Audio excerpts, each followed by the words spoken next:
Bom, sejam bem-vindos então ao nosso primeiro podcast ao vivo. Sejam bem-vindos ao Vox Podcast. Eu sou o Rosimelo e hoje estamos fazendo o primeiro podcast ao vivo com o meu convidado, Daniel Clodoaldo. Tudo bem, Daniel? Tudo bem, Rose? Muito obrigado pelo convite. É uma honra estar aqui com você. No nosso primeiro podcast ao vivo. E olha, se vocês gostarem, faremos muitos outros.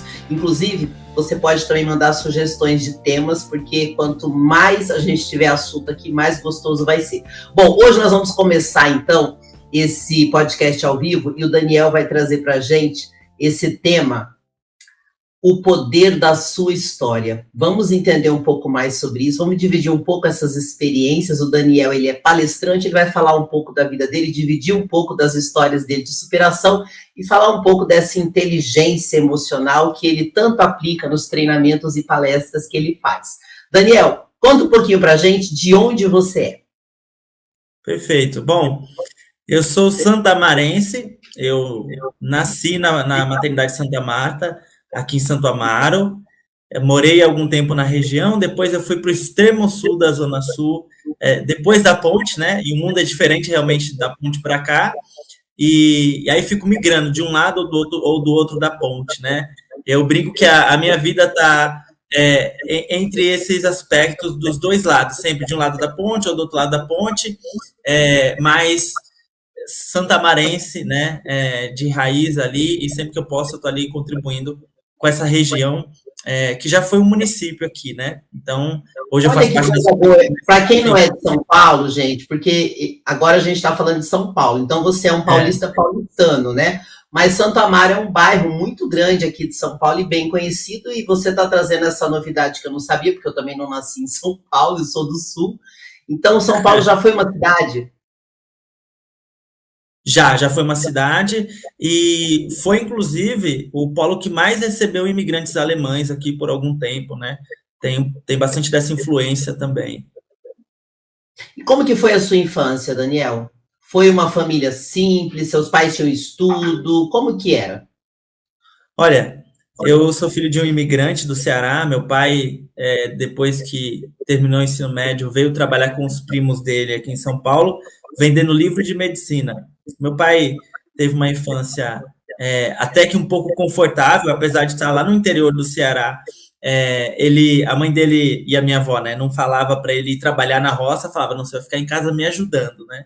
Então, essa foi a infância dele. Já minha mãe teve uma infância muito difícil. A minha avó acabou saindo de casa por causa da bebida, e aí o meu avô se desgostou ainda mais quando ela o abandonou junto com as crianças e se afundou também bastante na bebida, e a minha mãe se viu ali junto com o irmão. Ela tinha uns 4 ou 5 anos, mas ela lembra muito bem dessa época, assim, né? Porque foi bem traumático para ela passar pelas coisas que ela passou. E aí uma tia pegou ela para cuidar, e depois que a tia pegou ela para cuidar, as primas não gostavam muito dela, e aí a vizinha pegou ela da tia. Então, eu brinco que a minha mãe foi fruto de adoção da adoção, né? E aí sim ela encontrou um lar que ela poderia crescer, até se tornar jovem, ter conhecido meu pai, se casaram, e o meu pai, como ele trabalhava com livros de medicina, né? Eles se casaram bem na época que a internet chegou para o Brasil. E aí, ele trabalhando com os livros antigamente tinha uma situação financeira bacana, só que aí quando a internet veio para o Brasil, a situação financeira começou a piorar, e isso refletiu em a gente mudar de casa, e aconteceu um monte de coisa aí. Então, você lembra que ano foi isso? Esse olhar, né? Você lembra que ano foi isso, mais ou menos? Eu tinha por volta de década de 90? Eu tinha por volta de 6 ou 7 anos. Finalzinho da década de 90 ali. Eu nasci 90, não, finalzinho não, no meio da década de 90, 95, 96, por aí. E como que era a sua vida, Daniel, tendo essa percepção de família? Teu pai tinha um poder aquisitivo bom, pelo que você fala, por ser um vendedor de livros, que, gente, para quem não sabe, não é das antigas, livro era algo muito caro, e livros de medicina só pessoas de poder aquisitivo muito alto podiam comprar, né, Daniel? Você me corrige. Não, tinha livro que era R$1.000. você ter Isso, eu ideia. queria falar Uma no vez ele perdeu um livro, e aí ele falou, acabei de perder R$ 1.000. Eu falei, meu Deus do céu, um livro. E sua mãe era do lar? Assim, a minha mãe cuidava da gente, né? Mas a minha mãe sempre foi empreendedora. Então ela sempre dava um jeito de fazer alguma coisa. Seja vender geladinho, cuidar de crianças, que era uma coisa muito comum na época, né? Ela cuidava de crianças, então eu cresci também cuidando de outras crianças e ajudando e tal. Até tinha uma empresa que tinha algumas coisas para montar, uns plásticos lá, e minha mãe recebia aquele material em casa e montava, e a gente montava. Então, apesar de ser, entre aspas, do lar, minha mãe sempre foi muito empreendedora. Agora, você me conta que você teve uma infância com uma vida confortável, né? E com a chegada da internet, houve aí uma virada financeira na sua vida, né? É. Conta pra Eu, gente, o que bom, eu mudou? nem pude aproveitar, né? Eu nem pude aproveitar o início da vida dos meus pais, que foi um pouco mais confortável, porque depois as coisas ficaram difíceis. E eu lembro que um dia eu estava em casa, aí minha mãe falou, pessoal, vai para baixo da cama. Aí eu fui para baixo da cama, né? Só que depois que eu fui para baixo da cama, a minha mãe também foi para baixo da cama. E eu olhei para ela, ela tava com uma cara de preocupada assim, e eu pensei, poxa, eu acho que isso daqui não é brincadeira não, né? É uma coisa séria. E aí depois eu fui descobrir que ela e meu pai estavam devendo aluguel há bastante tempo e tinham que procurar algum lugar para morarem e levar os 3 filhos, né? Bom, pouco tempo depois, a gente foi morar no Vila Gilda, que foi onde eu cresci, né? Depois do Jardim Ângela, bem depois do Jardim Ângela ali, onde não tinha água encanada, não tinha asfalto, era outra realidade. Mas eu, enquanto criança, adorei ficar lá no meio do barro, brincando, me sujando. É uma época, né, que a gente podia ficar na rua, ou que não tinha tanta essa preocupação das crianças ficarem na rua. Então, a gente saiu de uma situação um pouco mais confortável, mas ao mesmo tempo era um ambiente que nos prendia, né? Muitos portões e tal. Por mais que o quintal fosse grande da primeira casa, tinha um portão ali, né? Que impedia a gente de acessar a rua e os amigos. Quando a gente foi para o Vila Gilda, não. Eu já cheguei lá, inclusive, brincando com um colega era o vizinho, né? E virou um amigo meu, que era o Alisson, e depois conheci outros amigos e fui integrado. Então, apesar da escassez financeira, foi um período de muita diversão para mim, de muita alegria, né? Você se lembra quantos anos você tinha? Eu tô falando dessa época, eu tinha uns 7, 8 anos, e aí eu fui Interessante para a você falar escola lá, isso. né? Porque Porque na você casa saiu de uma realidade de classe média, imagino eu, né, pelo que você relata aí, e você foi para uma extrema periferia, porque o Jardim Ângela, essa região que você morou, hoje é uma região que tem uma estrutura boa, é um bairro mais simples, mas tem tudo. Só que na época que você foi, não tinha estrutura nem de água, nada, né? não, não tinha. Você, Eu e ia você pegar contando água. que levou na brincadeira, eu acho isso, assim, muito precioso, porque você teve um choque muito grande de realidade financeira e parece que para você não foi visto de uma forma negativa. Você conseguiu se divertir no meio dessa situação. É engraçado. Assim, pra você ter ideia, a gente ia pegar água de balde na bica para levar para casa, e era 1 quilômetro, 1,5 quilômetros. Até um dia, quando a gente foi pegar água, a gente estava voltando, aí tava vindo um monte de vaca na rua, e eu saí correndo, deixei o balde lá, e minha mãe brigou comigo, falou, Daniel, você não pode fazer isso, como é que você deixa esse balde de água aí? Você tem que... e se as vacas quebrassem, né? Então, era essa situação de periferia que lembrava um pouquinho até um ambiente rural, né? Pois é, você Mas falando assim, parece uma coisa lá do extremo Nordeste, que minha mãe contava aquelas histórias de buscar água. E você em São Paulo passar por isso não deve ter sido assim muito fácil, né? Mas pelo jeito você não. levou de boa. Agora, tinha violência nessa região? Sim, a gente enfrentou violência. Para você ter ideia, eu lembro que quando a gente mudou para esse bairro foi quando eu vi a primeira pessoa morta na minha vida, bem assustador, porque era o pai de um amigo meu, um outro Daniel, inclusive, né? E além disso, eu fui roubado 2 vezes nessa época. Minha mãe me levou, aí depois disso, minha mãe começou a trabalhar. Olha só, eu adolescente, minha mãe começou a trabalhar como empregada doméstica, me levou para ir com ela um dia, a gente foi assaltado no ônibus. Uma semana depois, o mesmo assaltante me encontrou na rua e roubou a minha bicicleta. E aí, 1 ou 2 semanas depois, esse cara estava morto lá também. Então a gente acabou presenciando e vivendo também com violência lá, e enfim, um pouco de como que era o extremo da periferia, né? Imagina, se não tinha saneamento básico, não tinha nenhuma estrutura, polícia para chegar lá também era bem difícil, né? Hoje na região é um posto policial, mas na época não. Era, ou seja, era cada um por si. E aí eu te pergunto, como que a sua família se adaptou com isso? Porque deve ter sido bastante complicado, né? Para os pais, talvez para você como criança, você conseguia ver de um lado divertido, mas e os pais numa situação dessa? O meu pai tinha que dar um jeito, tinha que dar conta de trazer comida para casa, de prover a gente. Minha mãe, na época, ela nem pensava em como, ela não pensava em sair de casa porque não tinha muita alternativa. Como é que ela ia trabalhar, pegar 2 horas de ônibus para ir para o centro, onde é que ela ia deixar as crianças e tal. Então, ela sempre dava um jeito de criar alguma outra fonte de renda, por menor que fosse lá dentro, né? E essa dificuldade acabou, por um lado, unindo a gente, por outro lado, acabou trazendo muita preocupação, né? Então, a minha cabeça, até agora na fase adulta, sempre foi de muita preocupação. Será que eu vou conseguir pagar as contas? Será que a gente vai conseguir passar mais no mês? Então, a gente tinha sempre um senso de urgência financeira na cabeça, né? Isso acabava passando um pouquinho para a gente, que a gente não pedia muitas coisas para os nossos pais, a gente não podia ter muita ambição, muitos sonhos. Eu lembro, se perguntassem para mim, Daniel, o que você quer ser? Eu nunca soube o que eu queria ser naquela época, eu não tinha clareza do que eu gostaria ou poderia ser. Na verdade, era um estágio de sobrevivência, e sobreviver já era suficiente, mas para lidar com esse contexto, eu procurava inconscientemente me conectar com os amigos, me divertir, e o entretenimento ali do bairro, jogar bola e estar com as crianças, foi algo muito especial. Então, eu convivia com esses dois polos, né, na minha infância.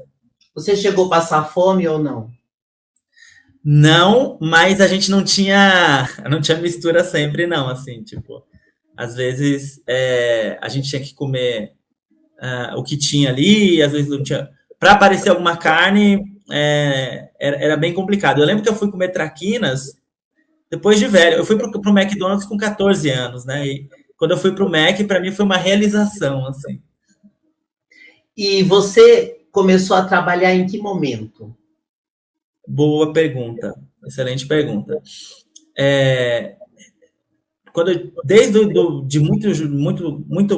De muito jovem, né, ali na adolescência, acho que 11 ou 12 anos, minha mãe falava, Daniel, você tem que ajudar a gente, vai pegar latinha na rua, vai pedir para ajudar no mercado. Então, eu já ajudei a fazer entrega no mercado, já entreguei panfletos, sabe? As crianças que entregavam os panfletos lá nas casas, e eu andava pra caramba. Já fiquei também lá como sacoleiro na frente do mercado. Toda semana eu ia pegar a latinha no meio da rua para a gente gerar algum recurso a mais para ajudar em casa, né? E engraçado, além disso, o meu primeiro trabalho com copywriting, que é escrita persuasiva, aconteceu nessa época, porque eu vi que tinha uma necessidade dos meus amigos ganharem tempo. E olha só, ali eu aprendi a vender para quem nem dinheiro tinha. Porque os meus amigos precisavam fazer redações, várias redações, e eles falaram, Daniel, você escreve bem, escreve aqui para mim. Eu fiz a minha primeira oferta, eu falei, escrevo, R$5. Então, esse foi o meu primeiro negócio, escrever redação. Escrever redação para os amigos. Eu tô achando muito engraçado, porque assim, a gente é de uma geração que crianças trabalhavam para ajudar na despesa de casa, né? E você achou um jeito de vender o seu conhecimento. E quando eu estudava na escola, eu não sei se aqui o nome é igual em São Paulo, mas colar é você colar na prova, né? Aqui exatamente. É o mesmo nome? Sim. E normalmente eu ajudava meus amigos da escola e eu acabava ganhando coisas, presentes, lanche na escola, porque eu ajudava e dava cola. Então, se alguém não me desse as coisas, eu falava, a prova tá chegando. Então, Você também barganhava conhecimento na escola. Isso ajuda muito, né? Pois é, eu acho que até pelo exemplo da minha mãe, de sempre dar um jeito, descobrir uma necessidade das pessoas da região e oferecer algum serviço, eu fui lá e comecei a trabalhar com conhecimento. Então, desde cedo ali, graças ao professor Wilson, tomara que ele não esteja assistindo isso, senão ele vai perceber que eu fui bem criativo, porque era o mesmo tema, e eu, falando sobre o mesmo tema, eu criava títulos e abordagens diferentes, né? Então, Você de alguma fazia a forma, lição isso dos ajudou a colegas? contar melhores histórias também. Você fazia a lição dos amigos? Não, lição não, era só a redação. Eu era bem nichado na época. Continua bem nichado, né? Bem Agora eu te nichado, nicho pergunto, bem você falou específico. que catava latinhas. Isso. Você teve algum problema de bullying, de ser atacado na escola, ou das pessoas terem preconceito por essa diferença de condição? É que todos eram bem periféricos também, né? Então não tinha. Na verdade, o único bullying que eu sofri é porque eu gostava de pular elástico com as meninas na escola. E aí eu sofria bullying na época por causa disso. Ah, bom, aquela coisa de achar que você era mulherzinha, que eles tinham uma coisa assim, né? Menina não podia Tinha, brincar tinha. com menina que não era menina.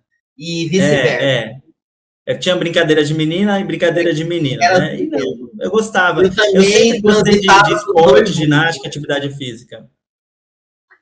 E aí, você começou a fazer isso ainda criança, né, mais ou menos com 11 anos. E como que a sua vida profissional, Daniel, foi se desenvolvendo no meio dessa situação?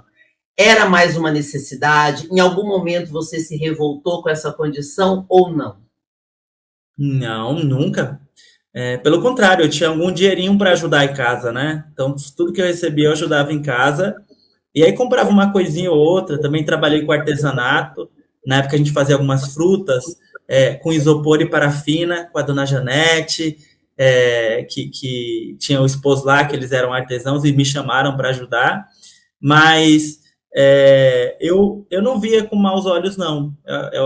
Eu era um dos únicos, talvez, que eu me lembro, que fazia isso, né? Eu via os outros meninos fazendo outras coisas, mas eu nunca achei isso bom ou ruim, sabe? Eu sentia que era aquilo que eu devia fazer para ajudar a família também. E de onde veio essa paixão pela escrita? Porque o teu pai vendia livros, ele também gostava de ler? Porque você Meu pai vê a tua não. história. Teu pai vendia livros, você começou fazendo redação e hoje você trabalha com treinamento e consultoria e trabalha com copy também. É, Da onde meu veio pai, esse desejo pela escrita? Então, meu pai não gostava de ler livros e tal, ele de vez em quando lia a Bíblia, eu via ele lendo a Bíblia, né? Mas não lia livros comuns, assim, o pessoal da igreja chama de livros seculares.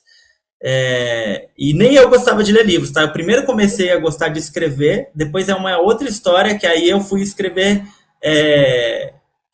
Primeiro eu comecei a escrever, né? Fazer as redações, depois que eu fui começar a ler livros.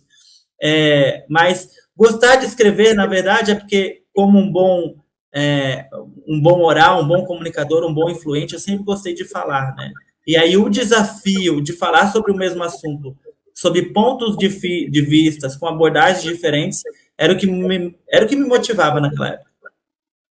Então você já era um bom comunicador quando criança, não tinha timidez, nada disso. Ah, eu era um bom comunicador entre os amiguinhos, né? Mas eu tinha timidez de falar com desconhecidos. Tem uma história muito legal que quando eu estava ali na quarta ou quinta série, uma vez a professora Cristina me chamou para ir para a diretoria. E quando ela falou que era para ir para a diretoria, eu fiquei super preocupado. Eu pensei, o que será que eu fiz de errado, né? Eu estava só fazendo a lição junto com o pessoal, eu nem estava bagunçando, e ela me chamou. Aí eu cheguei lá na diretoria, ela mostrou para a diretora, a Roseli, na época, e falou, olha, Roseli, o que ele fez. Aí a diretora perguntou, foi você que fez isso, Daniel? Eu falei, fui eu, sim, mas assim, morrendo de medo, porque geralmente quando o adulto me chamava, era para falar que eu fiz alguma coisa errada, né? Aí eu falei, fui eu que fiz, sim. Aí a professora Cristina falou, nossa, tá vendo como é que ele é inteligente? E aí, naquela época, eu falei, cara, eu senti, né? Olha, alguém me validando, alguém me valorizando, porque eu peguei, o exercício era pegar algumas imagens e escrever uma história do lado, né? E talvez tenha sido essa semente para depois eu trabalhar com redação. E aí, depois, quando eu cheguei na fase adulta, eu dei aula voluntária nas escolas da região de redação e hoje eu trabalho com isso, né? E você era bom aluno ou só na parte de redação? Eu era bom em duas coisas, né? Eu era bom em estudar e bagunçar. As duas coisas eu fazia Era bem. falador. Era. Enfim, do nível, olha só, Rose, do nível que hoje, às vezes as pessoas vêm eu dando palestra e falam, nossa, Daniel, você vende tudo, né? Você vende até amanhã. Eu falo, amanhã eu não vendo, não. Mas as minhas irmãs, as duas irmãs, que eram muito bonitas, né? Eu ia lá na frente da sala e eu falava, pessoal, chegou o momento de eu vender as minhas irmãs. Aí eu fazia leilão. Nunca passou, olha só, nunca passou dos 25 centavos, e elas vão ver esse vídeo, e nunca também ninguém levou elas, só pagavam dinheiro pela diversão, né? E ali eu tava treinando fazer pitch de vendas, que é o que eu faço hoje. Olha só. E é interessante, né? Porque hoje você faz palestra, dá treinamento, e quando a gente vê a tua história, muito do que você faz hoje já acontecia na infância, claro, em níveis diferentes. Muitas vezes você que está nos acompanhando acha que tudo está dando errado na tua vida, mas talvez tudo que está acontecendo agora é uma preparação. Até porque muitas vezes a pessoa vai para a escola e aquela postura que ela vai ter ali na escola talvez vai definir a vida futura dela no trabalho, né? Acaba tendo uma relação muito forte. E você comentou para mim de um livro que você leu, que foi uma grande virada na sua vida. Eu queria que você falasse um pouco desse livro, quantos anos você tinha e o que mudou quando você leu esse livro. Perfeito.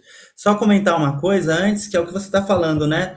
Às vezes a gente olha para a nossa história e a gente dá uma interpretação que foi ruim, que é negativo, mas não, a gente só é o que é, a gente só está onde está e pode chegar onde a gente pode chegar porque a gente passou por esses momentos, porque a gente enfrentou esses desafios. E eu costumo dizer que as coisas não acontecem com a gente. As coisas acontecem para a gente. São presentes, né? Que Deus nos dá, que a vida nos dá, e que a gente, às vezes, esses presentes vêm numa embalagem, num embrulho meio estranho. Mas se você estiver presente e atento, eles fazem toda a diferença para você construir a sua história e se tornar quem você nasceu para se tornar. Daniel, como eu queria ter essa tua cabeça quando eu era criança. Porque eu tô vendo. Eu também não tinha, não. Não, e você fala tudo com tanta leveza, e eu fui uma criança super revoltada. Eu era muito revoltada. Eu demorei para entender que tudo que eu passei era para o meu bem. Eu não conseguia olhar dessa forma. E eu digo isso porque, assim, quando a gente começa a trabalhar com pessoas, com treinamento, a gente vê muitas pessoas que têm uma visão negativa da vida. E eu, por muitos anos, eu tive uma visão completamente negativa. E eu falo, gente, se eu soubesse disso, eu não tinha sofrido tanto e teria curtido mais. E hoje eu vejo que tudo aquilo foi importante para construir a minha história. E você está trazendo de uma forma tão leve. Mas para mim, na época, não foi nada leve. Eu passei muito perrengue, mas eu não olhava com essa positividade, não. E eu acho muito legal. Quando as pessoas eu nem posso me orgulhar disso, Rose. Eu nem posso me orgulhar disso, porque eu acho que eu fui abençoado com esse óculos para enxergar o mundo. Não é sobre mim, né? Acho que eu fui abençoado. Depois, é claro, que eu desenvolvi, eu estudo muito sobre inteligência emocional, sobre saúde emocional. Até estava conversando ontem com uma futura psicóloga falando, as pessoas ainda acham que inteligência emocional é algo da moda, né? Não é uma coisa passageira, mas não. Quando eu tinha 16 anos, já vou falar do livro anterior, mas quando eu tinha 16 anos, eu estava lendo Inteligência Emocional, do Daniel Goleman, estava procurando desenvolver saúde emocional. Você não precisa ter doença emocional para desenvolver saúde emocional. Imagina, né? Será que eu preciso ficar com falta de mobilidade no braço para começar a fazer musculação? Não. A mesma coisa com as suas emoções, né? Então, creio que eu fui abençoado com um olhar diferente para a vida, mas depois eu procurei aperfeiçoar, né? Então, nesse sentido emocional, eu sou muito grato a Deus por isso, porque Ele colocou esses óculos de alguma forma, ou me permitiu enxergar dessa forma. E no final das contas, tudo é a maneira como a gente vê as coisas, né? A gente pode transformar uma grande dificuldade em algo muito positivo. Claro, falando assim, parece tão fácil, porque você passou por isso de uma forma leve, e eu acabei aprendendo de uma forma bastante dolorosa, mas eu consegui aprender. E hoje eu sinto uma paz muito grande. Mas quando a gente, às vezes, vai conversar com uma pessoa e ver que ela ainda não tem esse nível de consciência, a gente fala, parece papo de coach, né? Parece aquele positivismo tóxico e parece que é fácil. Não necessariamente é fácil, mas é possível. É possível e pode fazer bem, né? Você perguntou do livro? Eu posso abrir aqui para ver se está aqui o livro? Eu Com não sei se está aqui. certeza, se tiver melhor ainda, porque esse livro é muito famoso. E, Daniel, eu não li esse livro, porque os livros que eu gostava de ler, eu também não era muito de livro, não, era muito das exatas. Eu gostava mais de livros técnicos. Eu gostava de livro chato, acredita nisso, né? Eu gostava de livro chato e não gostava desses livros que eram bem famosos, né? Não, eu não teria a paciência que você tem, não. Eu precisava de uma história bem envolvente para eu conseguir estar no livro. Que foi esse daqui, ó. O Mundo de Sofia. Esse livro é do Jostein Gaarder, né, um autor norueguês. Foi um divisor de águas na minha vida. Então, se vocês estão vendo esse podcast e não leram... Conta um pouquinho da história do livro, resumidamente, que eu acho que muita gente vai se interessar em ler depois de ouvir a sua experiência. Tá, vou falar da minha experiência, né, com esse livro. Eu tinha, na época, tinha um cara que estava namorando com a minha irmã que falava para eu ler livro porque ele adorava ler livros. E eu não queria saber de ler livro nenhum, eu queria saber de jogar bola. Imagina, um adolescente vai querer ficar lendo livros. Eu queria saber de jogar bola, de ficar na rua, de me divertir. Só que teve um dia que eu ia passar o final de ano na casa da minha avó, e aí eu falei, cara, dá aí um livro para eu ler, já que na época não tinha telefone, né, não tinha WhatsApp, não tinha nada disso, a gente tinha o quê? Internet para todo mundo, né? Eram raras as pessoas que tinham. Não, nem o celular a gente tinha em casa, né, porque o celular era caro nessa época. E eu peguei o livro e tomei um susto, né, porque ele me deu um livro de 600 páginas. Eu falei, cara, eu nunca li nada, você me dá um livro de 600 páginas, ele falou, Daniel, você vai gostar. Não tinha outra alternativa a não ser ler o livro, ou pelo menos começar. E aí, no ônibus com os meus pais, eu peguei e comecei a ler o livro, fui lendo o livro, fui me envolvendo com a história, não estava conseguindo parar. Eu me lembro que eu olhava assim na janela do ônibus, via lá o Tietê que a gente estava passando próximo, via algumas coisas, e daqui a pouco eu cheguei em casa. E aí, quando eu cheguei em casa, minha mãe, Daniel, ajuda a gente a guardar as malas aqui. E a viagem estava acabando. Falei, não, mãe, espera um pouquinho, deixa eu acabar de ler o livro. E aí eu acabei de ler o livro, e assim, parece que minha cabeça explodiu. Eu lembro que no momento eu pensei bem assim, se com esse livro eu já entendi tudo isso sobre a vida, sobre o mundo, imagina o tanto de coisa que eu posso entender sobre a vida e posso falar para as pessoas. Porque, sabe quando você passa por uma experiência boa e você quer contar para todo mundo? Você quer dividir, sair falando, né? Eu queria falar para todo mundo, essa foi a minha sensação. E eu fui falando para todo mundo. Saí falando, e eu lembro que os amigos falaram, nossa, Daniel, você tá ficando louco. Daniel, o que é isso? Nossa, o pessoal achou meio estranho, assim, né? E é muito estranho, você vai falar de filosofia para alunos do ensino médio que na época nem tinham tido acesso à filosofia, e eu não tinha as habilidades que eu tenho hoje de contar, talvez, de uma forma que as pessoas entendessem. Mais envolvente, né? E o que é engraçado é que eu comecei a contar e as pessoas depois começaram a ir todo domingo à noite na minha casa para ouvir eu contando sobre esse livro ou sobre outras histórias que eu estava lendo. Eu comecei a compartilhar. E aí, que engraçado, né? A gente morava naquela casa que tinha 2 cômodos e tinha um porão vazio. Para não dizer que estava vazio, Rose, tinha gato, cachorro e bastante entulho lá. Era o que tinha lá, né? E aí eu fui lá, inocentemente falei, mãe, tem como a gente reformar o porão e fazer academia de inteligência Sofia? Aí ela me falou o que eu já tinha visto, ouvido e sentido várias vezes. Ela falou, não, Daniel, a gente não tem condição. E aí, pela primeira vez na minha vida, eu discordei da minha mãe, né? Eu não discordei falando com ela verbalmente, mas eu discordei na minha postura.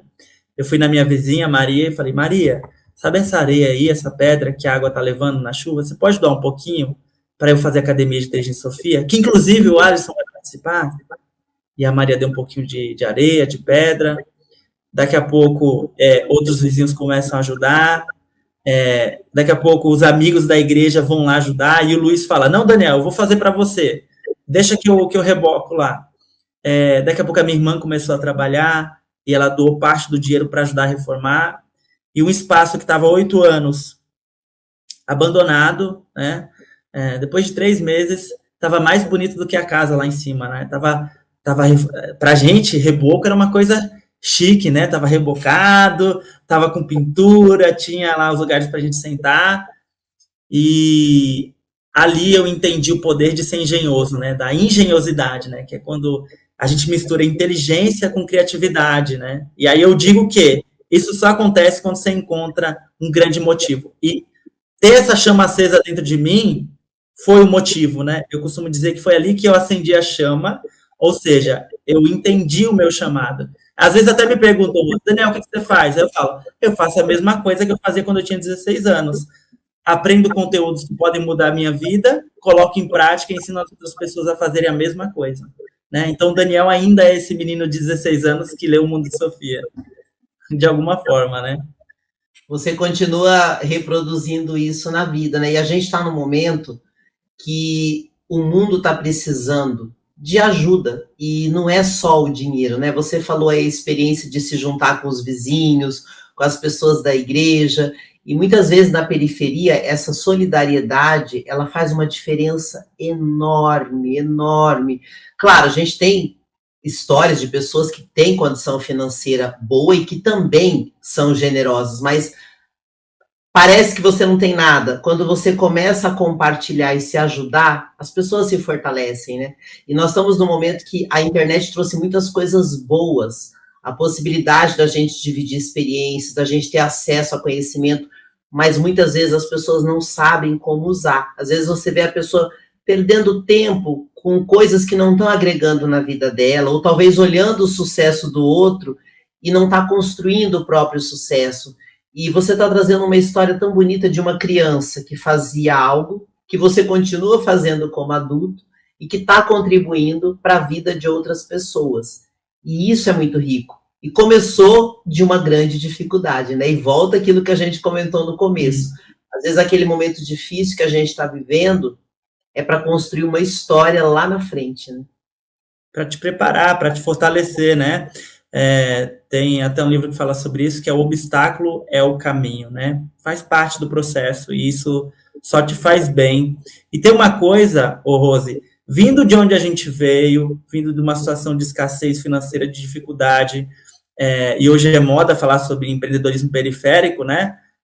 Vindo de onde a gente veio, tem uma frase que diz o seguinte, né?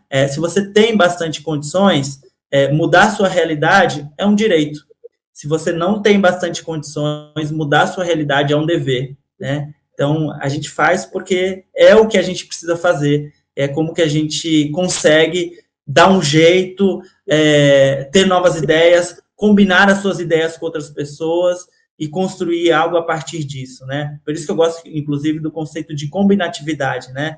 Nada é novo no mundo, né? O que acontece é que, às vezes, a gente combina de formas diferentes e aí constrói algo que parece ser novo, mas não, é só uma combinação diferente. E esses modelos de combinação que o empreendedorismo precisa, muitas vezes, vem de onde? Da necessidade, da dificuldade, que a gente, que o nosso povo e as pessoas em situação periférica desenvolvem muito, né? Quem dera que eles tivessem todas as oportunidades e que o Estado pudesse dar o suporte necessário e que a gente tivesse os meios necessários para não fazer de uma forma tão difícil. Mas a dificuldade também ajuda a fortalecer a gente. Eu falo muito que a crise, ela é uma grande oportunidade. Todas as vezes que eu passei momentos de crise, hoje eu consigo ver isso. Eu saí muito maior. E com relação à dificuldade, eu olho hoje, eu acho tudo tão fácil. Porque na minha infância, você nasceu na capital, eu nasci no interior do Brasil, eu fui criado numa extrema pobreza, e era muito mais difícil. Se na minha infância tivesse internet, eu já teria conseguido muito mais coisas do que eu tenho hoje, e assim mesmo eu consegui. Então, muitas vezes, a gente põe dificuldade onde não tem e não consegue ver que aquele momento difícil é para a gente desenvolver o nosso potencial, porque também se tudo for fácil, né? Uma coisa que às vezes as pessoas não se dão conta. Às vezes a pessoa acha assim, se eu tivesse dinheiro, minha vida seria mais fácil. Nem sempre. Eu conheço muitas pessoas que nasceram com muito dinheiro e que são completamente traumatizadas por outros motivos. E daí vem o que você falou. Os óculos que você enxergou a vida, você conseguiu enxergar as coisas de uma forma positiva. Então, talvez a única coisa que você precisa nesse momento, seja você, qual dificuldade você estiver passando agora, talvez a única coisa que você precise é trocar os óculos. Porque mesmo que você tiver todo o dinheiro do mundo, não quer dizer que você vai estar feliz. Porque a felicidade é um estado de espírito, né? Você pode estar feliz agora, mesmo que o seu momento seja difícil, mas pode ser temporário, né? E tem gente que é tão pobre que a única coisa que sobra é o dinheiro para ele, né? Sim. Então, não é sobre o dinheiro, é sobre um tipo de olhar e de pensar a vida muito mais próspero, que também pode envolver dinheiro, mas envolve outras riquezas, né?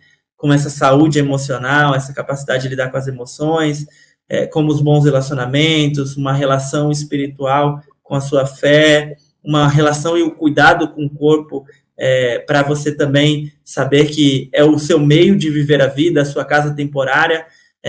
Tem várias outras riquezas que a gente precisa olhar que fazem parte dessa construção, né? E acrescentando aí o que você falou, né, ou corroborando com o que você falou, tem um ditado que eu gosto muito que diz o seguinte, né? Tempos difíceis criam pessoas fortes criam tempos fáceis, tempos fáceis criam pessoas fracas criam tempos difíceis. Então, que bom que a gente tem dificuldades para superar e para se tornar mais forte e para contar essas histórias para outras pessoas e para, através dos nossos aprendizados, ajudar as outras pessoas a passarem pelos desafios delas, né? Realmente, é um aprendizado que a gente pode ter todos os dias, né? Nos momentos difíceis, você seja firme para não cair. Nos momentos fáceis, você se prepara para os momentos difíceis. E você me fala de quando você leu esse livro, dessa mudança que você teve, e de como você transformou esse espaço, de certa forma, num centro de estudos, né? Virou era a Academia de Inteligência Sofia. Quantos anos você tinha? Tinha 14 anos ali. E você dava aula para os seus amigos nesse espaço? Isso é engraçado, né? Eu nunca gostei muito do formato de aula, nem do formato de palestra, onde alguém é o detentor do conhecimento. Eu era um facilitador, eu promovia algum conteúdo, mas contava alguma história, trazia alguma informação, e sabia que o conhecimento estava no compartilhar, e a gente fazia rodas de conversa sobre alguns assuntos, então a gente aprendia junto, e a gente... É um pouco do que o Sócrates faz, né? No livro, inclusive, fala sobre Sócrates, né? Do que o Sócrates fala sobre a mãe dele. A mãe de Sócrates era parteira, e ele falava, né? Eu faço a mesma coisa que a minha mãe faz. A minha mãe pare pessoas. A minha mãe ajuda as mulheres a parirem crianças. Eu ajudo as pessoas a parirem o conhecimento que já existe dentro delas. Então, as pessoas estão cheias de conhecimento. As pessoas têm vários... Só precisa manifestar, né? E aí a gente talvez só precisa promover a arte do encontro, porque muitas vezes a Rose tem um potinho de ouro no coração dela e a Ana está procurando esse potinho de ouro, então a gente precisa promover o encontro e incentivar as pessoas a falarem e compartilhar essa riqueza que existe nelas, né? Só que a maior parte das pessoas não acredita que existe valor nelas, não acredita que existe valor na história delas. E existe muito valor, né? Por isso que a gente está falando aqui sobre isso, sobre o poder da sua história, porque quando eu compartilho a minha história, quando a Rose compartilha a minha história, a nossa história é só uma representação de milhões e milhões de histórias, né? Enquanto a gente pode inspirar muita gente que, de repente, agora está num momento difícil E eu sempre falo, quando você está num momento difícil, se eu contar a minha dificuldade para você, de repente para você, você vai falar, mas isso é fácil resolver. Só que para mim, naquele momento, é difícil. Então, eu falo muito do nível de consciência. Às vezes você está no nível de consciência que para você aquilo é tão difícil, mas se você compartilhar com uma outra pessoa, talvez ela vai te dar uma dica, uma ideia que você nunca pensou. Então, é importante a gente ter esse diálogo, igual você falou, ser esse facilitador para ajudar as pessoas, não é elas se tornarem inteligentes, porque todos nós somos. A questão é o que você está fazendo com a sua inteligência agora, que ao invés dela estar te ajudando, talvez ela está te atrapalhando e você nem percebe. E a pessoa não faz por mal, né? Ela não percebe mesmo. Não, às vezes falta uma instrução, né? Falta alguém chegar próximo e conversar sobre isso, né? O ser humano ele é tão inteligente e ele foi programado para resolver problemas que quando não existe um problema, ele faz questão de criar um, né? Então, por isso que eu falo, escolha os problemas que você quer enfrentar, olhando o resultado que você quer obter. Porque, Rose, tem uma equação, eu até já escrevi um treinamento sobre isso, né? Vai chegar a hora de eu compartilhar ele, que é sobre prêmio, né? Tem um prêmio ali e prova, né? Então, para ter o prêmio, você precisa passar pela prova. Você vai ter que pagar um preço. Então, por exemplo, tem gente que quer ter prêmio, mas não quer pagar preço. E tem gente que não para de pagar preço porque não sabe qual que é o prêmio. E aí não paga o preço necessário e fica querendo fugir ou fica reclamando, sabe? E reclamar é clamar para andar de ré, né? E a vida não sai do lugar. E aí o pior, olha só, para conquistar esse prêmio, ela precisa passar pela prova. E quem não aprende lição, repete prova. Quem não aprende lição, repete prova. E aí a vida não sai do lugar. Ao invés de se questionar, cara, o que será que eu preciso aprender nessa situação aqui? Ela fica reclamando, joga a culpa nos outros.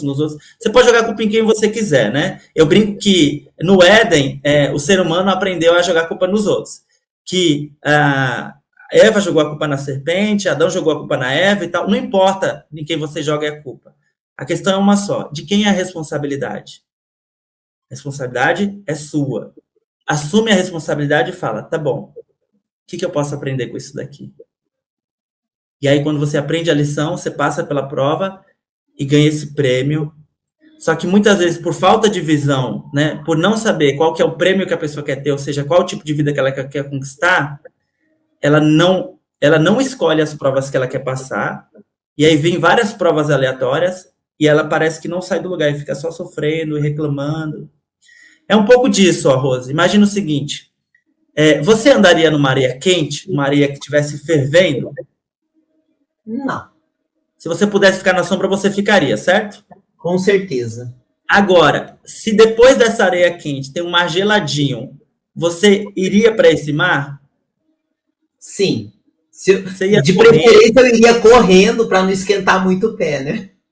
Percebe? Porque é um prêmio que vale a pena. Enquanto a gente não decidir qual que é a vida que vale a pena para a gente não passa pelos processos que a gente precisa passar para adquirir esse prêmio ou para o que eu acho melhor, para se tornar quem a gente nasceu para se tornar. E a gente cria resistência na vida. E essa resistência é muito ruim, porque causa peso para a gente, para as pessoas que estão ao redor. Então, hoje eu consigo enxergar um pouco mais com clareza que desde pequeno eu fui desenvolvendo esse olhar.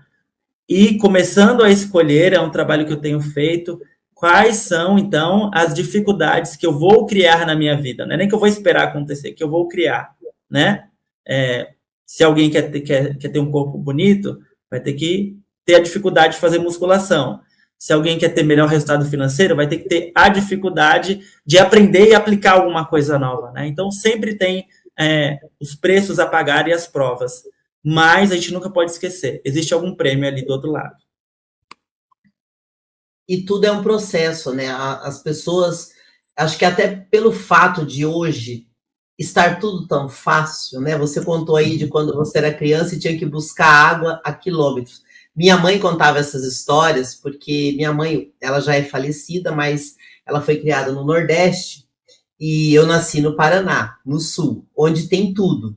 Então, quando eu reclamava de alguma coisa, minha mãe falava assim: hoje tudo é fácil. Quando eu era criança, não tinha luz em casa, não tinha água. Então, quando você não tem nada, você valoriza o pouco que tem. E muitas vezes a gente tem tudo. Hoje, quem nasce hoje no mundo tem tudo muito fácil, né? É muito fácil você ter água, luz, internet, telefone. As pessoas mais pobres têm 2, 3 telefones. Então, hoje tudo é muito acessível. Só que muitas vezes, por ter tudo, as pessoas esquecem de construir outras coisas, né? E que é tudo pronto. E talvez esse é o grande desafio dessa geração, que a gente vê aí pessoas de 20 anos extremamente talentosas.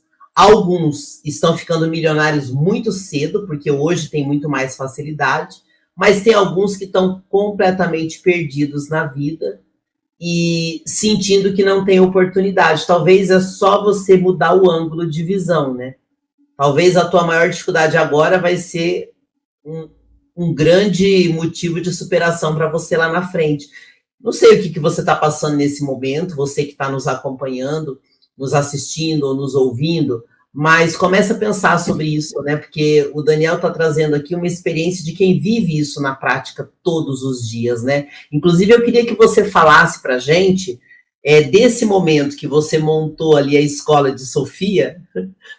Quando que você entrou para o mercado empresarial? Porque a gente ainda está falando de um adolescente de 14 anos, né? É. A Academia de Inteligência Sofia, ela parou porque eu precisei começar a trabalhar. Eu terminei ali o ensino médio, aliás, terminei o ensino fundamental e ia para o ensino médio. E aí eu fui para uma escola que era do lado, na época, era uma escola que tinha tudo, menos aula. E aí, como não tinha aula, eu falei para os meus pais, falei, olha, eu vou precisar trabalhar para pagar a passagem para ir estudar lá no Jardim Ângela, né? Na época, para mim, estudar no Jardim Ângela estava bem, né? Porque pelo menos teria aula lá, né? E aí, olha só que engraçado como que é a vida, né? Eu tomei essa decisão, alguns dias depois um amigo meu falou, Daniel, tô trabalhando lá no MEC, tá pegando gente para trabalhar, você não quer ir lá fazer entrevista? E aí eu fui lá, fiz a entrevista, passei na entrevista, foi um dos dias mais felizes da minha vida. Nossa, agora eu vou trabalhar numa empresa, carteira assinada, vou comer Mac todo dia. Não Demorou para é eu ver. então, Daniel, de trabalhar no MEC, porque eu tive um amigo no Sul que trabalhou no MEC, e assim, ele falava tão bem da empresa, do fato de você ter que você aprender muitas coisas, e você está falando aqui, eu lembrei dele. Qual é a experiência de trabalhar no MEC? Que é uma outra cultura, né? Eles A minha trazem uma experiência, cultura diferente, né? eu vou falar da minha experiência, porque o meu ponto de vista era um jovem já, né? Um adolescente passando para jovem que não saía do bairro, não saía de casa. Uma realidade que ainda existe em São Paulo, muitas pessoas nunca saem do bairro, não saem de onde moram, né? Então, eu não saía, e aí eu comecei a ir para o shopping todos os dias. Então, já me encantei. Qual shopping que era? Era o Shopping Morumbi. Ó, um shopping bom. Não, agora eu estou trabalhando lá no Shopping Morumbi, né? E era verdadeiramente uma escola. Tá? Eu tive gerentes maravilhosos que me ensinaram muitas coisas e eu tive os gerentes que eu precisava ter, porque eu tinha uma gerente bastante firme, rígida, que era a Juliana, mas que sabia colocar a gente no nosso lugar e tirar mais a gente, e tinha um gerente super brincalhão, né? Que tinha um pouco, e me encantava ouvir ele, que era o Alan, né? O Alan hoje ele está trabalhando com algumas franquias, mas me encantava ver o Alan num ambiente de trabalho brincar e fazer a gente brincar, né? Eu lembro que uma vez a gente tinha a reunião do Minuto, que a gente se reunia para saber onde cada um ia trabalhar, quais eram as metas do dia. Aí uma vez ele falou, pessoal, dá as mãos aí, né? Aí a gente deu as mãos e tal, fecha o olho. Aí eu pensei, nossa, é alguma dinâmica, né? Daqui a pouco ele tira uma foto e começa a zoar com a gente. E ao mesmo tempo ele levava a gente para outro ambiente, fazia dinâmica com balão, falava sobre perfil comportamental, falava sobre um monte de coisa. Ali foi mais uma vez que eu enxerguei o que poderia ser o meu futuro, porque eu fiquei encantado por aquele modelo de gestão, aquele modelo de ensinar, né? Então, o McDonald's foi uma grande escola para mim. Eu aprendi muitas coisas e foi a primeira vez que eu bati um recorde de vendas. Teve um dia Lá que tinha isso, essa coisa de competir vendas? tinha o All-Star, né? Tem até hoje, que é uma competição, na verdade, de cada posição. Então, você trabalha no caixa, por exemplo. Vamos fazer uma competição para ver quem é o All-Star do caixa. E aí tem o All-Star da loja, aí tem o All-Star da regional, tem o All-Star nacional e tal. E aí eu fui All-Star de caixa, porque eu fazia o melhor atendimento para os clientes. Mas o meu recorde não foi isso, não. O meu recorde foi o seguinte. Juliana chegou, Daniel, você tem uma meta hoje de vender Mac Café. Foi na época que lançou o Mac Café, né? Falei, tá bom. O que é para fazer? Oferece para todo mundo. E eu segui a risca.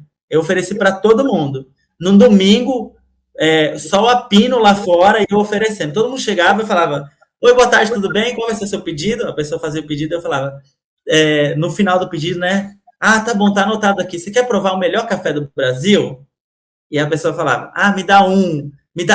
Você quer um também? Me dá 2 cafés e tal. E aí um dia eu vendi 22 Mac Cafés, virei o menino do Mac Café, era conhecida na regional. Quando começou o café no Mac, aí eu comecei a gostar de verdade, porque eu amo café, né? E muitas vezes eu ia fazer evento, eu fazia muito evento. E onde tinha o Mac e de manhã tinha aquele café, eu já ficava feliz porque eu ia ter um lugar para tomar um bom café. Pois eu só Então eu sou uma das pessoas que gosta desse café do Mac. E que bom, né? Você vê uma simples frase, um simples estímulo, e você soube aproveitar, porque tem tempo de lugar que se você faz uma dinâmica dessa, vai ter sempre aquele do contra, né? Eu não sei vender, eu não quero vender, e tudo pode ser uma diversão, não é pela venda, é pelo envolvimento, você tornar o dia daquelas pessoas um dia melhor. E o seu dia também vai ser melhor. É exatamente isso. A minha expectativa era sempre essa. Como que eu posso fazer o meu trabalho me divertindo e divertir as pessoas? Porque tinha gente que dava risada, tinha gente que achava engraçado, né? O que esse menino está falando que é o melhor café do Brasil, né? Não é provado que é o melhor café do Brasil. E olha só, mas era o meu jeito de envolver as pessoas, de conversar com as pessoas e de, como você disse, numa intenção de um coração de um adolescente, tornar o dia das pessoas melhor. Porque eu aprendi isso com a minha mãe, Rose. A gente teve uma infância de extrema escassez financeira. Mas olha só que engraçado. Toda vez que aparecia alguém em casa, minha mãe falava, Daniel, vai ali na Fátima, pede um bolo lá. Ô, Darla, vai ali, pega um refrigerante ali fiado. E aí, quando alguém chegava em casa, era uma festa, porque aí tinha abundância, né? Então, isso também é um sinônimo para mim. Onde tem gente, tem abundância. Por isso que eu amo estar com pessoas. Mas eu aprendi esse valor da hospitalidade, esse valor de receber as pessoas, de cuidar das pessoas, de tornar os ambientes mais leves e felizes. E se eu faço isso e aprendo dentro de casa, eu vou fazer fora também. Não tem como, né? Eu vou fazer no trabalho. Porque onde a gente vai, a gente leva a gente mesmo, né? Então, eu até brinco, já que eu falo para as pessoas, a pessoa fala, nossa, tô com problema na empresa com isso daqui, tal, vou trocar de empresa, vou ir para lá. Eu falo, mas se você for, você vai junto? Vou. E quando você foi nas outras, você teve esse problema? Tive. Ah, entendi, né? Porque a gente sempre acha que é o mundo, que são os outros, e a gente não reconhece a importância do nosso papel, né? E não é fácil, né? Você olhar no espelho e perceber que o problema está ali na sua frente. Como é que resolve? Só que também tem um lado bom. Se você resolver, você se cura daquele problema, né? Total. E aí, vão aparecer outros, né? Mas você vai se fortalecendo nesse processo. E isso, gente, é igual para todo mundo. É igual para mim, é igual para o Daniel. E a gente tem que todo dia, de fato, estar resolvendo essas coisas na nossa vida. Tirando esses problemas da nossa frente. Porque se você parar para pensar, todo mundo tem um problema. O seu é um, o meu é outro, o meu é grande para mim, o seu é grande para você. Mas já que você tem, não é melhor resolver? Ô, Rose, você me permite fazer uma intervenção rapidinha nesse sentido? Com certeza. Chamar minha esposa. Já gostei que o podcast ficou familiar agora. Essa vai ficar familiar. Eu só vou fazer uma pergunta para minha esposa. Tá. Amor? Como que é o nome dela? Ana Cristina. Ela não vai aparecer agora, mas a gente vai ouvir a voz dela, Ela tá? não gosta de aparecer? Não, é que ela, para aparecer, que ela teria que ter se preparado, né? Ah, Mas sim. é porque você está falando dos problemas para resolver, né? Presta Sim. atenção, ó. Ana, você para mim. É problema seu. Você ouviu? Eu ouvi. Repete aqui para quem estiver ouvindo a gente. Obrigado, amor. Eu brinco com a minha esposa e falo, amor, você para mim é problema seu. Há quanto tempo vocês estão juntos, Daniel? Há 10 anos já. E aí a ideia do você para mim é problema seu, não é. As pessoas ouvem isso, pode ser meio louco, né? Quem tá falando para a esposa dele? Eu amo a minha esposa. Eu sou um cara extremamente abençoado, mas porque nós somos o maior problema que a gente tem que lidar na vida. Nós somos. E que problema que é esse, Daniel? Eu acredito que o nosso maior problema, ou a nossa missão, é se tornar quem a gente nasceu para se tornar. E o relacionamento depende dos dois, né? Não adianta você. Eu vejo muitas pessoas se magoando. A culpa é dele, a culpa é dela, mas no final ninguém tá junto por acaso. Não. E eu não tô aqui, isso é uma brincadeira também, para dizer o seguinte: eu não tô aqui para fazer a Ana feliz. A Ana não tá aqui para me fazer feliz. A gente procura se tornar pessoas felizes e compartilhar essa felicidade um com o outro. Né? A nossa visão para relacionamento é diferente. E construir uma história, né? Porque é sempre sobre caminhar junto para algum lugar, né? Sim. E acho que nunca eu ouvi tantas pessoas falarem eu procuro um parceiro, porque no passado você casava, vamos colocar, né? Não que fosse todo mundo assim, mas vamos dizer que era um modelo de uns 20 anos atrás. Casou uma vez só, casou é para sempre, um tem que suportar o outro, mesmo se odiando, tem que ficar junto. E hoje as pessoas estão repensando as relações. Alguns estão sozinhos, outros acompanhados, mas o que eu mais ouço é parceria, né? Parceria, total. Porque tem aquele velho ditado, né? Me diga com quem andas, e aí o pessoal, antes diziam, né? Me diga com quem andas e te direi quem tu és. Eu discordo completamente. O ditado certo é: me diga com quem andas e te direi para onde vais. Porque a vida é sobre caminhar, e o relacionamento é sobre caminhar junto, né? Por isso que tem muitos casais que estão juntos, mas não estão olhando, discutindo planos, indo para a mesma direção. Quando eles percebem, estão a quilômetros de distância, o relacionamento esfriou, não estão mais juntos emocionalmente. A pior solidão é você estar acompanhado e se sentir sozinho. Total. Mas eu pedi para a Ana fazer essa participação especial para a gente falar sobre esse problema. Mas olha, essa tua forma leve e divertida e alegre de ver as coisas, eu acho lindo. Eu procuro aprender todo dia, porque todo dia a gente está enfrentando alguma coisa. E eu sou bem sem paciência em muitas coisas. Eu tenho que exercitar muito isso, Daniel. Porque é o que diz, se você pede paciência para Deus, ele vai te dar problema, né? Para ver se você treina essa paciência. Isso. Quando a gente vê alguém como você falar sobre inteligência emocional que você usa na sua vida, é muito legal a gente ouvir isso. E eu te pergunto, o que é exatamente essa inteligência emocional que você vive com tanta naturalidade e para muitas pessoas parece só a frase de um livro, né? Tem muitas definições de inteligência emocional, né? Eu acredito que a gente precisa desenvolver inteligência para todas as áreas da vida. Então, tem lá a roda da vida que tem 12 áreas, por exemplo. E aí, desenvolver inteligência é encontrar formas melhores de lidar com aquela coisa, né? Então, qual que é a melhor forma de eu lidar com as minhas emoções? Tem alguns caminhos possíveis, né? Hoje se fala muito sobre letramento emocional, por exemplo, que é você dar nome para as emoções, porque isso é um exercício de... O primeiro pilar da inteligência emocional é ter consciência das emoções. Hoje as pessoas, elas fogem das emoções difíceis, né? Sendo que as emoções difíceis têm o seu papel e cumprem um papel fundamental, às vezes, de refletir sobre algo, de passar por um processo. Então, inteligência emocional, para mim, é, em primeiro lugar, reconhecer quais são as minhas emoções, procurar entender qual que é a origem delas, por que elas estão acontecendo, entender qual que é o papel de cada uma delas na minha vida, e não existe nada bom ou ruim. Tudo é ferramenta, é instrumento. Então, como eu utilizo essas emoções para fazer melhor o que eu tenho para fazer. Daniel, raiva é ruim? Não.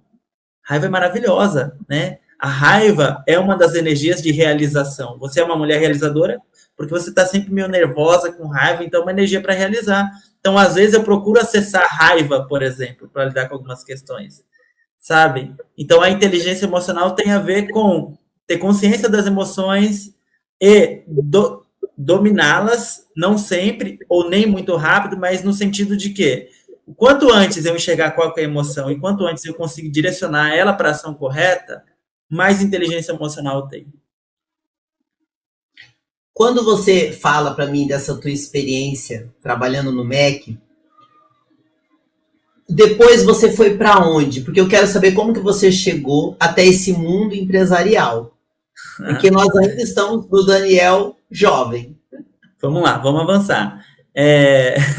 Depois do MEC, eu saí de lá e aí eu fui trabalhar numa importadora de brinquedos. Foi minha melhor, pior experiência, porque nessa época eu me apaixonei por uma menininha e eu fiquei meio perdido emocionalmente, né? E assim... Você tinha quantos anos? Eu já estava com uns 17, 18 anos, né? Muito garoto. Ou idade definida na adolescência. Gente, se eu pudesse tirar a adolescência da minha vida, seria a pior época. Como a gente sofre, né? Não, foi uma fase conturbada para mim. Eu lembro que eu não estava lidando direito com os desafios do trabalho, eu ficava pensando. E aí, em 3 meses eu fui promovido, em 3 semanas eu fui demitido. Foi a única demissão que eu tive na minha vida foi essa. E aí nessa época, eu estava procurando, sabe, o jornal amarelinho? Estava procurando emprego. Aí eu vi um teste para jogador de futebol. E as pessoas sempre falavam, Daniel, você joga futebol muito bem, você tem que tentar ser profissional. Falei, beleza, vou fazer esse teste aqui. Fui no teste, passei no teste, e eu pensava que não ia passar, porque, primeiro, tinha muitos meninos que eu achava mais habilidosos do que eu, e segundo, no meio do teste, eu torci o tornozelo. Que mais estimulador demais, né? Que beleza, que estímulo, né? Já no primeiro teste. Não, eu falei, cara, não acredito, não passei. E aí no final do teste, tinha que bater uns pênaltis ainda, né? E eu não estava conseguindo andar para bater o pênalti. E aí, o Dino Sani, que foi quem fez a peneira, jogou com o Pelé, com o pessoal, falou, espera aí, menino, espera aí. Aí eu pensei, o que será que vai acontecer? Ele falou, não, você passou, né? E aí eu fiquei feliz e tal, eu falei, olha, vai dar certo isso daqui, né? Só que aí eu tinha que recuperar o tornozelo, né? Parece até que era mais uma questão emocional do que física. Porque toda vez que eu começava a correr para recuperar o tornozelo, eu sentia dor. E assim, parecia que era uma sina. Sempre que eu tentava voltar a jogar, eu torcia o mesmo tornozelo. E eu tinha 3 meses de prazo para conseguir ir com eles para Portugal, porque ele fez esse teste para levar meninos que jogam bem para vender lá em Portugal. E olha só, na época, a gente não tinha nem recurso para pagar a viagem. Meu pai deu um jeito, eu não sei como, arrumou os R$1.000 lá, pagou para o cara, e eu nunca viajei, meu pai nunca pediu esse dinheiro de volta, nunca reclamou, mas a verdade é que eu ter passado no teste de futebol fez 2 coisas na minha vida. Primeiro, depois eu tentava correr e não conseguia voltar. Aí eu falei, já que não deu para ser jogador de futebol, vou correr a São Silvestre. Para mim, eu achava que era maratona de São Silvestre. Nossa, você fez isso? Eu fiz, aí eu corri a São Silvestre. Ninguém que tivesse corrido a São Silvestre. Só de eu olhar na televisão já me dá um cansaço.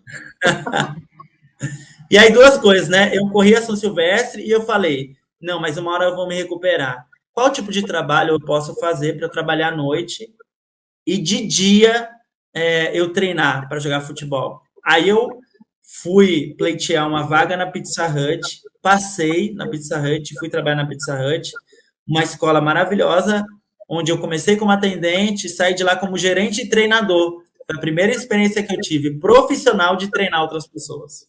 Então ali você vê, ali já foi o primeiro passo. Você vê que foi tudo uma preparação, né? Foi. Você montou lá no porão da sua casa já um centro de treinamento, daí você vai para o MEC, que tem eles têm um sistema de treinamento muito bom, muito eficiente, Na sequência, vai para onde? Pizza Hut. E de novo treinando pessoas.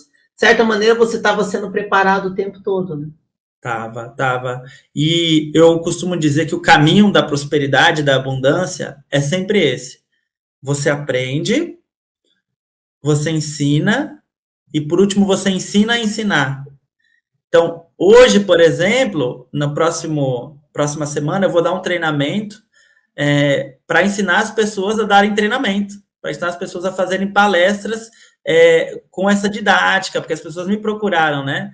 Mas primeiro eu fui lá no MEC aprender, passei os meus anos aprendendo, aprendi na Pizza Hut, depois eu comecei a ensinar, e é toda uma história, né? Quem me vê pensa, o que esse menininho está querendo me ensinar aqui? A associação comercial é sempre assim. Eles olham para mim, o que esse moleque quer me ensinar aqui? Então, fala desse teu trabalho na associação, que é interessante também você compartilhar, porque já faz um tempo que você faz um trabalho ali, né? Sim, eu na Associação Comercial de São Paulo, eu comecei como voluntário lá em Santo Amaro. Mas eu acho melhor a gente pegar esse tópico e colocar um pouco mais para frente, porque aí eu vou falar como que eu saí, então, do trabalho para começar a empreender. E como que foi maravilhoso dar tudo muito errado e muito rápido. Né? Como que isso foi sensacional. Na época eu não achava isso, né? É fácil. Como você disse, agora é fácil a gente olhar e falar isso, né? Mas não, que foi bom bem ouvir, complicado. eu me sinto mais normal. Aí, ó, tava trabalhando na Pizza Hut, uma amiga minha chega lá, numa plena sexta-feira, fala, Daniel, vou fazer faculdade, vamos? Eu falei, vamos. Aí eu fui lá, me inscrevi na faculdade, não tinha dinheiro para pagar lá, porque tinha que pagar a primeira parcela. Na época, uma amiga minha me emprestou o dinheiro. Comecei, na semana seguinte comecei na faculdade. Essa minha amiga que me convidou nunca apareceu lá, né? E Nunca foi só uma ideia dela. Não, ela foi qual fazer faculdade. fez? Eu fiz um curso de administração aqui próximo, né, no Centro Universitário Ítalo Brasileiro e tal. Mas aí, fazendo faculdade lá, logo no primeiro semestre, eu falei, cara, eu quero fazer estágio. Porque eu sempre tinha esses sonhos, assim, né, eu sempre achava que eu tinha que ir para outro lugar. É muito louco, eu achava que tinha a ver com lugar. Quando eu trabalhava no MEC, eu falava, não, eu preciso trabalhar com mais flexibilidade. Eu fui trabalhar com mais flexibilidade. Aí depois eu falei, não, eu quero trabalhar na Paulista. Eu trabalhei na Pizza Hut da Paulista, né? Aí eu falava, não, mas eu quero trabalhar numa empresa brasileira. Aí eu trabalhei, na época da faculdade, numa empresa brasileira. Depois eu falei, quero trabalhar perto de casa. Aí eu fui gerente de uma fábrica que eu morava em cima da fábrica. Depois eu descobri que não era sobre onde, era sobre com o que, e era resgatar o chamado lá atrás, né? Mas, enfim, comecei a faculdade, fiz estágio no site, sabe aquele site de comparação de compras, o Buscapé? Sim. Trabalhei lá e tal. Ali sim eu sofri bullying, foi uma época que eu sofri bastante bullying por causa da minha condição social, porque agora eu estava lidando com pessoas que tinham uma condição financeira diferente da minha, e foi uma época bem conturbada, assim. Foi uma época que no Buscapé? Eu era estagiário lá, né? E aí, a começar pelas piadas com o estagiário lá, né? Como tem isso, né? Mas colocaram apelidos que eu não gostava, fizeram algumas coisas que foram de muito desrespeito, sabe? Comigo, assim. Você se lembra o quê? Teve um dia que eu cheguei lá para trabalhar, escritório novo. A gente estava no escritório, foi trabalhar em outro escritório novo e tal. E aí o pessoal fala, Daniel, tem presente para todo mundo, né? Eu, com a maior expectativa, eu abro a minha gaveta, tem um vibrador lá. Então, coisa desse nível, assim. Hoje, pesadas, né? Se fosse hoje, eu daria risada, mas, cara, naquela época... Um garoto, tem que pensar nisso, né? Naquele momento... E o contexto, né? Eles já tentavam me diminuir de várias formas. E aí, veio o meu entusiasmo e fazem isso, naquele contexto foi bem complicado, mas como eu sempre fiz, eu continuei trabalhando, servindo, ajudando as pessoas, e o final da minha história profissional lá foi eu fazer o quê? Foi eu conduzir reunião e dar treinamento lá. Sempre, né? Treinamento, que interessante, você tem uma trajetória de treinamentos constantes, né? Foi. E aí, mas nessa você época... gostava de dar treinamento? Eu gostava. Eu tinha maior preocupação. Eu ainda tenho. eu ainda tenho hoje a maior preocupação de falar, será que isso aqui vai fazer diferença realmente para as pessoas? Será que vai fazer sentido? Elas vão conseguir aplicar? E vai ser divertido? Era essas minhas perguntas, e até hoje, né? São as Eu tô minhas achando perguntas. engraçado porque eu fiz muita coisa de treinamento, mas eu nunca queria. Então, na escola, como eu era muito bagunceira, mas eu era muito estudiosa, os professores acharam um jeito de eu parar de fazer bagunça, que era assim, ó, você vai ajudar aqueles amiguinhos. Aí fazia uma roda e eu ficava dando aula para eles. Aí eles iam para minha casa e eu dava aula na minha casa. Então, eu dava aula sem querer dar aula. Não era uma coisa que eu queria, mas me mandavam fazer e eu fazia. Só que eu não achava que aquilo ia ser bom para mim. Eu não tinha. Eu vendo você falar, parece que para você tudo bem, você gostava. Digamos que era natural, né? Era quando a minha chama se acendia, assim, que eu percebia que eu não via o tempo passar. E aí você ficou fazendo esses treinamentos no Buscapé, e como foi? Essa diferença de sair de estagiário e crescer na empresa. Ah, mas assim, eu enquanto estagiário, eu nem fui promovido para outra função. Mas assim, deu tempo de fazer um treinamento ou outro, porque nessa época, na faculdade, eu comecei a movimentar os jovens, chamar o pessoal para ir para eventos de atividades complementares. Aí eu virei representante da sala, do curso, daqui a pouco eu virei representante dos alunos da faculdade, né? E aí eu comecei a promover eventos. Aí o dono da faculdade falou: Daniel, quanto que você recebe lá no Buscapé? Eu falei: tal valor. Ele falou: se eu te pagar esse dinheiro e te der uma bolsa de estudo, você fica aqui só fazendo isso? Eu falei: pô, meu sonho, né? Quero fazer isso. E aí eu tive essa oportunidade de focar em ajudar na faculdade, até terminar o curso, para a gente entender como é que foi o meu processo de entrar no empreendedorismo. Quando eu terminei o curso, eu fui trabalhar numa fábrica, onde eu fui gerente, aí lá que eu tive contato com o empreendedorismo, na associação comercial. Foi engraçado, porque um amigo meu me chamou para ir lá assistir uma palestra. E para você ver, né? Quando eu fui, eu fiquei lá atrás. Na última, eu tenho até foto que eu tirei lá, um monte de gente na minha frente, eu fiquei lá atrás. Eu tirei foto para postar no Face na época. Que eu fui na associação comercial, né? Fui numa palestra e tal. Eu gostei do clima, gostei do ambiente, mas fiquei lá atrás e fiquei falando. Porque era um palestrante provocativo. Ele fazia pergunta para as pessoas. E aí eu falei, cara, tomara que não faça pergunta para mim, né? Eu não sei nada. Ninguém quer responder nessas perguntas. Não, eu pensei, eu não sou empresário, eu não sei responder, eu que não vou me expor. Vai que ele pergunta alguma coisa que eu não sei. E ele falou, pessoal, vai ter um treinamento que eu quero que vocês participem. E todo mundo que vier aqui para frente vai ganhar uma condição especial para esse treinamento. E eu, assim, morrendo de desejo. Ali na tua frente. Fazendo um pitch, a primeira vez que eu vi uma pessoa fazendo um pitch assim tão próximo de mim. Bom, ele falou para correr lá na frente. Você acha que eu fui lá na frente? Não. Eu não fui lá na frente. Porque eu pensei, se esse cara me perguntar alguma coisa que eu não sei, e aí ele falou, olha, todo mundo que subiu aqui vai ter o treinamento de graça. Aí mudou. Não, eu saí correndo, desesperado, fui lá na frente, comecei a sorrir, a timidez foi embora, e aí eu fui para esse treinamento, foram 3 dias intensos, que mudaram para sempre a minha forma de pensar. Se teve um momento que mudou a minha vida na adolescência, foi o livro. Se teve outro que mudou a minha vida agora, já mais na fase da adulta, foi participar do treinamento. Porque nesse treinamento... O palestrante é o Doug Nelson, é um americano, então a gente tinha que estar lá com os fones, era tradução e tal. E aí o Doug Nelson conta muito da história dele, né? As primeiras 3 horas de treinamento são o Doug contando a história dele. E aí eu comecei a entender o poder da história das pessoas também, enfim. Eu sei que quando eu chego em casa, no domingo à noite, no final desse treinamento, eu falei para minha esposa, amor, eu não sei o que aconteceu, sabe? Parece evento de marketing multinível, parece que fizeram uma lavagem na minha cabeça, mas a nossa vida vai mudar completamente a partir de agora. E ali as coisas...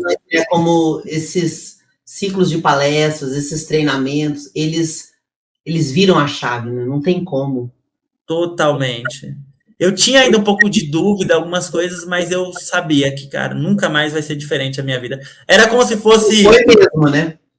Não foi. Era como se fosse... Não foi do dia para noite, não foi mágico, instantâneo, mas parece que pegaram a minha parede, fizeram uma rachadura e o tempo foi abrindo cada vez mais, e a gente derrubou aquele muro com o tempo, deixando o processo acontecer e buscando cada vez mais, né?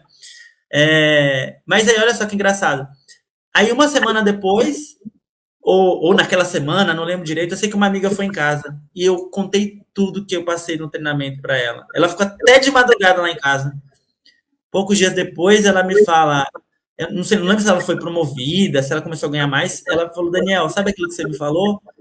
Cara, eu apliquei no trabalho e funcionou. Aí eu falei: como assim? Né? Nem eu imaginava que ia ter esse resultado na vida dela. Você veja, né? Uma palestra que você foi, você já conseguiu compartilhar e transformar, ajudar ela a transformar uma situação. Né? E aí, uma amiga soube disso, uma amiga dela que ela contou, me chamou para dar uma palestra na igreja, e aí começou esse processo, e aí eu voltei, acho que 6 meses depois, aí eu comecei a ajudar na associação comercial como voluntário, 6 meses, eu acho, não lembro o tempo exato, voltei para dar palestra na associação comercial. O mesmo Daniel que queria ficar lá no fundo, que tinha vergonha, medo de exposição, agora era o Daniel que estava lá na frente, compartilhando as coisas que ele estava aprendendo, né? Então, é muito engraçado, porque esse processo foi realmente um divisor de águas, e aí eu falei: eu quero empreender. Agora eu quero empreender. E fiz uma parceria com um cara de tecnologia lá de Campo Grande, mas depois, e aí fiz essa parceria, olha só que engraçado. Eu defini como é que seria a parceria com ele. Antes disso, peguei todo o dinheiro da minha rescisão, fui fazer uma viagem para os Estados Unidos, que era o sonho da minha vida. Para que lugar você foi? Eu fui para Nova York, né, com a minha esposa. Aí eu fui, tendo acordado, né? Sabe o contrato verbal? Sei. Então, tendo acordado com ele que a gente ia trabalhar junto. Quando eu voltei, já tinha vendido todos os móveis, porque eu ia mudar para Campo Grande para trabalhar com ele. Tinha vendido tudo, devolvido a casa que eu tinha alugado e tal. Eu fiquei na casa da minha sogra. Passou 1 mês, passou 2 meses. No 3º mês ele fala: Daniel, não vai dar para você vir para cá, não. Falei: caraca, e agora? O que eu vou fazer, né? Aí você já começou a sentir o que é ser empreendedor. A qualquer momento muda tudo. Você tem que mudar também. Não, da pior forma, né? E aí, a importância de ter um parceiro, né? Porque quando eu estava na casa da minha sogra com a minha esposa e tal, e a gente precisava fazer alguma coisa para sair do lugar. Tinha uma coisa que não passava na minha cabeça. Eu não cogitava voltar mais para o mercado de trabalho. Mas eu não sabia mais o que fazer. Aí tinha alguns amigos, lembra que eu falei mal do multinível? Agora, um pouco tempo atrás. Tinha alguns amigos que estavam trabalhando com o quê? Marketing multinível. Vai você para o marketing multinível. Não, eu não fui. Quem foi a minha esposa. Eu até falei, chamaram a minha esposa e chamaram várias vezes. Eu falei: amor, mesmo se eu não for, você vai? Ela falou: eu vou. Aí ela foi para o marketing multinível. E qual assim, que era a empresa? Era a Rinodê. A Rinodê trouxe muita gente para o empreendedorismo, né? Impressionante. Não, foi uma escola maravilhosa, mas assim, o meu processo foi, eu falei: se eu não for, você vai? Ela falou: vou. Eu falei: então vai lá. Aí eu fui para um treinamento, que eu vi o presidente da empresa ensinando sobre liderança. Então eu estava dentro. Comecei a mostrar plano, né, que a gente chama de mostrar plano, que é o plano de negócios da empresa, convidar as pessoas, vender produto. Comecei a me envolver, e aí eu fui até o título de diamante, que é aquele título que todo mundo quer e tal, formei diamantes, mas aí nesse processo também estava ajudando na Associação Comercial de São Paulo, e fiz meus primeiros treinamentos pagos na Associação Comercial de São Paulo, né? E aí foi só questão de tempo. Eu começar a migrar só para trabalhar com treinamentos, que é o que eu trabalho hoje, né? Ainda ganho um bônus de vez em quando lá da empresa, né? Porque a gente tem um cadastro ainda e tem alguns produtos que a gente gosta muito, mas foi um momento de passagem. E olha só, né? Por que eu falo da importância de ter uma parceira? No momento que eu mais estava perdido, fui mais fraco, ela foi lá e falou: não, nós vamos para esse caminho, né? Então, eu honro demais a Ana pela decisão que ela tomou, porque muitas das coisas que eu aplico hoje, que eu ensino, foram fruto dessa decisão, né? Porque, realmente, independente da empresa, a área de marketing multinível, séria, que trabalha com produtos que realmente atendem uma necessidade real e que oferece uma oportunidade onde todos possam ganhar, Cara, é uma escola maravilhosa, não só de pensadores, mas de fazedores, porque a gente tinha que trabalhar todos os dias, né? Então, isso desenvolveu esse Você acaba comportamento. pegando mais disciplina, né? Você começa a ter o mindset mesmo de ser um empreendedor, né? Sim, sim. Foi a minha escola, né? E aí juntou isso com os cursos que eu já estava fazendo, com contato com empresários de ramos diferentes da associação comercial, com a oportunidade de entrar nessas empresas, aprender com eles, ensinar o que eu sabia sobre vendas. E aí foi o caminho que me trouxe até aqui. E aí disso foi só vir para o digital, né? Eu acho que esse é o último ponto que a gente precisa fazer, que foi. Foi a pandemia Olhando, que te trouxe para o digital, o Daniel? não, antes disso, a pandemia levou a minha esposa a parar de trabalhar com a venda de produtos, porque, acredite você ou não, mas apesar de ser tímida, ela fazia venda porta a porta, tá? Uau! E aí não podia fazer porta a porta, a gente conversou e ela entendeu que, não, as pessoas estão onde? No digital. O que as pessoas precisam? Precisam de pessoas para produzir conteúdo, para editar conteúdo. Ela falou, não, vou fazer esse curso de edição de vídeos, e é o que ela trabalha até hoje com os clientes dela, né? E eu fui dar mentoria online. Mas, antes disso, eu já tinha começado a estudar como que a gente vende pela internet, né? Porque existe um ditado que diz o seguinte, você quer ter sucesso? Olha para onde o futuro está indo e chega antes. E assim, não era que o futuro estava indo para lá. Já estava lá. E eu falei, preciso aprender sobre internet. E eu fui fazer meus cursos, minhas formações. Engraçado que aí eu comecei a aplicar o que eu sabia, tive meus resultados, fiz lançamento, mesmo com uma base pequena, uma audiência pequena, tendo meus resultados e tal, comecei a ensinar algumas pessoas também no digital, a trabalhar no digital. Até hoje eu tenho clientes que eu trabalho ensinando a trabalhar no digital, né? Hoje eu tenho clientes em parceria até com a minha esposa, os dois atendem os mesmos clientes, então isso também contribuiu e colaborou. E é um universo enorme, né? Que tem muito a ser feito ainda no Brasil para a gente conseguir um trabalho digital. Temos muito que ajudar o nosso país, né? Sim, e todo dia aprendendo, aplicando, se colocando em zonas desconfortáveis, né? Que aqui, por exemplo, ainda é um desafio para mim. Nossa, Daniel, você gosta de falar agora? Cara, mas é difícil, né? É difícil a gente Você expor. sabe o que eu falo, Daniel? Por exemplo, eu trabalho com a comunicação desde criança. Sim. E por mais que eu goste, eu não faço só o que eu gosto. É isso que as pessoas precisam entender. Elas acham assim, você gosta do que você faz. Veja, eu gosto do resultado, mas muitas vezes o caminho para chegar lá não é muito confortável, não. Não. E é Tem que isso que abrir mão de muita coisa. a gente precisa começar a fazer não só porque gosta, mas porque precisa ser feito. Porque tem gente que tem a ilusão assim, se eu fizer o que eu gosto, eu não vou ter dificuldade. Não, vai ter também. São dificuldades diferentes, mas você vai ter que fazer do mesmo jeito. Tem dias que eu não estou a fim de gravar, mas eu tenho que gravar, porque eu tenho alguns compromissos assumidos. E faz o quê? Tem que fazer. Então, é o que você falou, esse desconforto, ele é necessário. Sim. Que bom saber dessa tua história, que bom que você está compartilhando aí toda a sua experiência e para a gente começar a valorizar mais a nossa história e conseguir conduzir a nossa história de uma forma positiva e construtiva, né?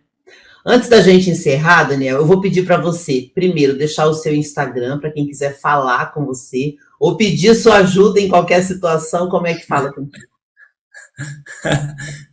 Bom, eu tô nas redes sociais como Daniel Clodoaldo, né? A que eu mais utilizo é o Instagram. Vai ser um prazer me conectar com você lá, contanto que antes você já esteja seguindo a Rosimelo. Senão, eu nem aceito como seguidor. Me segue no Instagram, @RosimeloOficial. Se inscreva no canal Vox, aqui no YouTube, que é um canal novo. Ative o sininho para receber as notificações e também me siga no podcast, tá? Eu tô como canal Vox Podcast, Rosimelo. Se você colocar Rosimelo, eu tô em várias plataformas. E antes da gente encerrar, eu quero te fazer 3 perguntas aqui pra gente finalizar. Tá. Primeira, qual foi a maior dificuldade que você enfrentou na tua vida? Mentalidade de escassez. Mentalidade de que as coisas deveriam ser sempre muito difíceis. Bom, você acabou respondendo que talvez seja a segunda. Qual foi a sua maior superação? É um pouco de trabalhar isso, mas eu acho que não vou falar de uma superação, vou falar das superações que eu tenho vivido, né? São entender que eu tenho pontos a melhorar, aceitar que eles existem, não fingir que eles não existem, ou não fingir, ou não acreditar que eles não podem mudar. Porque às vezes a gente tem uma coisa que a gente acha que não pode mudar. Ah, eu sou assim, não. É uma coisa extremamente difícil, mas é entender os meus pontos fracos e decidir o que será que eu posso mudar, que eu quero melhorar, e como que eu vou fazer isso, né? Então, eu, por exemplo, estou trabalhando muito agora o aspecto da disciplina, né? Que é uma coisa que eu tenho trabalhado. E aí, contra a minha natureza, às vezes, que é uma natureza um pouco mais preguiçosa em alguns aspectos, né? Então, mas tem sido uma superação, assim, tenho adquirido alguns resultados. E a última pergunta, qual foi o maior aprendizado que a vida te trouxe? Foi ter clareza dos meus valores, né? Inconscientemente, a gente age para atender os nossos próprios valores. E quando eu descobri que os meus 2 principais valores eram crescer e contribuir, ficou muito mais fácil, porque não era só eu contribuir, ou ajudar e abrir mão de mim mesmo, e também não era eu crescer e só pensar em eu ganhar, né? Quando eu descobri que poderiam ser as duas coisas juntas, que eu poderia ajudar e ser ajudado, esse aprendizado foi o que me deu segurança de como que eu deveria me portar ante a vida, né? E aí me deu clareza de que eu vou fazer o máximo para eu crescer, para eu me desenvolver, para eu prosperar nos meus projetos e, ao mesmo tempo, eu vou ajudar as outras pessoas também a atingirem os objetivos delas. Daniel, obrigada pelo seu tempo. Mande um grande abraço para a sua esposa, Ana. Obrigada pela participação dela tão breve. E olha, para você que está acompanhando o nosso podcast, muito obrigada pela sua audiência, por estar nos ouvindo ou nos assistindo. E nos vemos numa próxima oportunidade, Daniel. Obrigado, Rose.